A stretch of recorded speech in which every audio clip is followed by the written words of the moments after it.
10 of the best tips and tricks for Pokemon Sun and Moon. These are tips and tricks, hidden mechanics, and just things you should know about the game to help you with your Alolan adventure. Pokemon Sun and Moon released Friday, November 18th worldwide. Pokemon fans worldwide are going to be diving into the new Alola region on a brand new adventure. Whether you've been playing since you were on a Game Boy Color or just introduced to the series by Pokemon Go, here are the 10 best tips and tricks, hidden mechanics, and things to know for every new trainer's journey into the Alola region. Number 1. Starters. We figured we'd start at the beginning of the game, since that's where everyone is going to start. The Alola region shows us 3 brand new starters to choose from. All 3 resemble the same classic rock, paper, scissors starters that we've always chosen from: fire, water, and grass. The final forms of all 3 have unique dual typings. And since the starter Pokemon's final forms all generally have high base stats of around 530, it'll most likely be your partner throughout the game. But if you don't like the starters that you're given, the first island has a wide variety of Pokemon that would make a great companion throughout your entire adventure, including Pichu, Alolan Grimer, Meowth, Growlithe, Slowpoke, Happiny, and more. Number 2. Navigation. Your Pokedex in this game gets an upgrade and will have a Rotom living inside of it. Little creepy, we know. Not only will he add some quirky commentary throughout your adventure, but he will also have a sort of navigation feature. Now your Rotom Dex is constantly displayed at the bottom screen with a small red flag on where to go to next in the main overworld. He may not be too helpful inside of caves, but those are pretty straightforward anyways. He'll also inform you of any great areas to take snapshots of wild Pokemon. So if you got a little lost in Omega Ruby and Alpha Sapphire about where to go to next, your trusty Rotom Dex is here to help. Number 3. Call for help. If you played the demo of Sun and Moon, then on the trial that you underwent, you already saw that Pokemon can call for help in their time of need. One thing to know is that every wild Pokemon can call for help. That makes moves that hit multiple enemies very useful in this game, including Razor Leaf, Earthquake, Rock Slide, Dazzling Gleam, and more. Now in this game there's not a lot of 2-on-2 battles, but there's a lot of 2-on-1 battles. And with Horde encounters and Horde battling removed, this new mechanic helps make up for that. There's a new item in Sun and Moon called the Adrenaline Orb.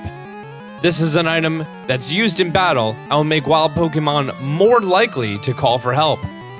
This will make capturing the right gender of a Pokemon much easier, especially since some Pokemon have only a 1% chance of spawning in some locations. It took me over an hour to find Mimikyu, but best believe once I found that guy, I Adrenaline Orbed him, turn 1.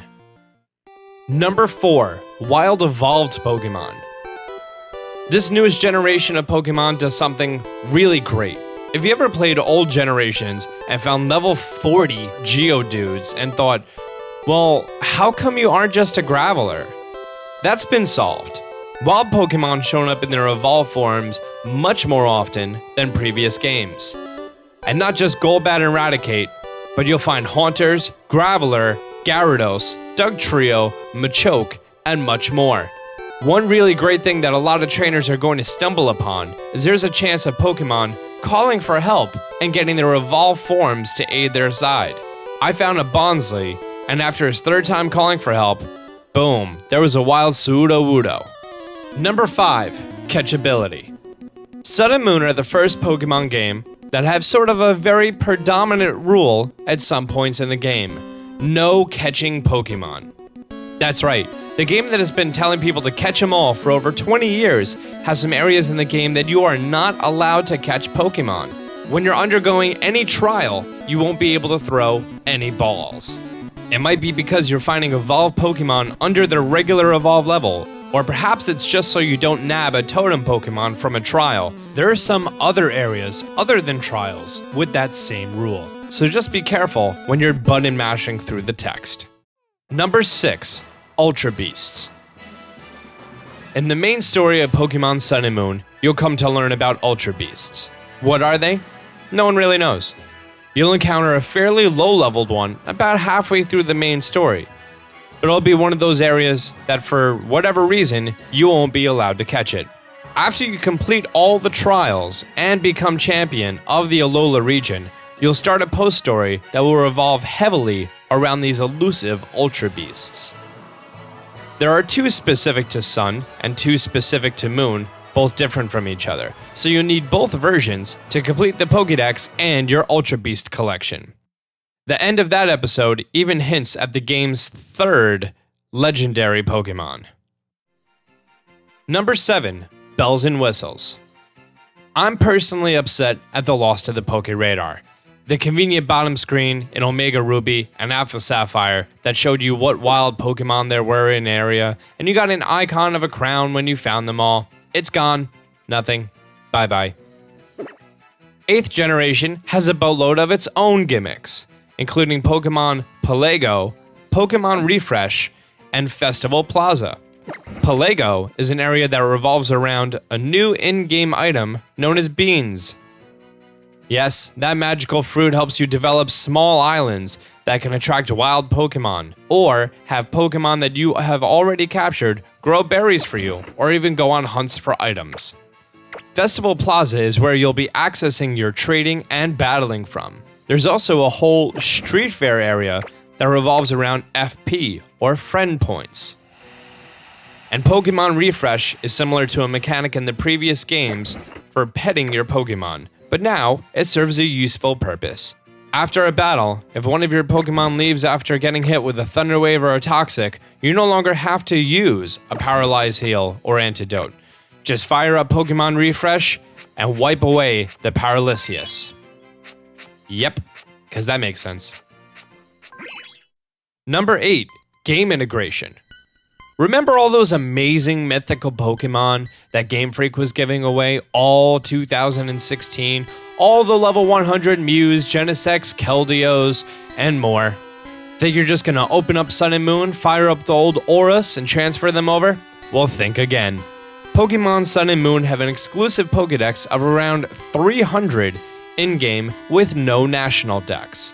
If you transfer your Greninja from the demo, he won't even register in your Pokédex. No national dex means no backwards compatibility. At the time of launch, Sun and Moon will not be able to trade with Pokemon in 7th generation. It won't even be compatible with Pokemon Bank until Bank updates in supposedly January 2017. After the Bank update, you'll be able to take your Pokemon from XY, Omega Ruby, Alpha Sapphire, Red, Blue, and Special Yellow version and transfer them into Sun and Moon.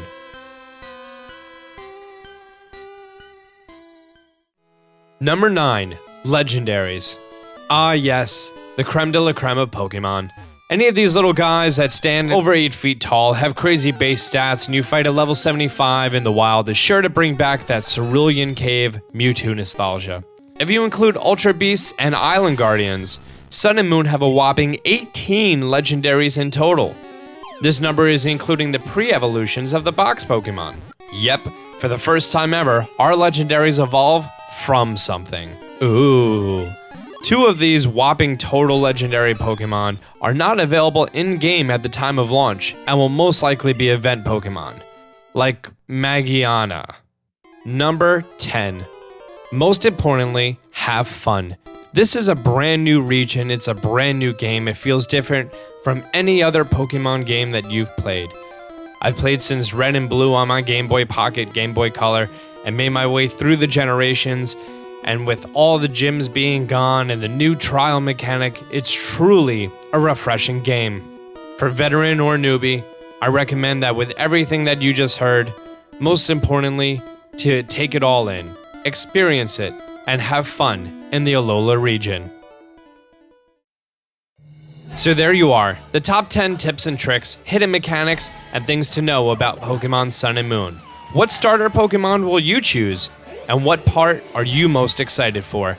Leave your comments down below and let me know if you enjoyed the video. If you enjoyed it, be sure to give it a thumbs up, and if you really liked it, be sure to hit subscribe. I'll be adding more new Pokemon Sun and Moon coverage for all the new trainers in the Alola region. Until then, Alola! That's how everyone says hi and apparently bye. in the game. All right, yeah, bye.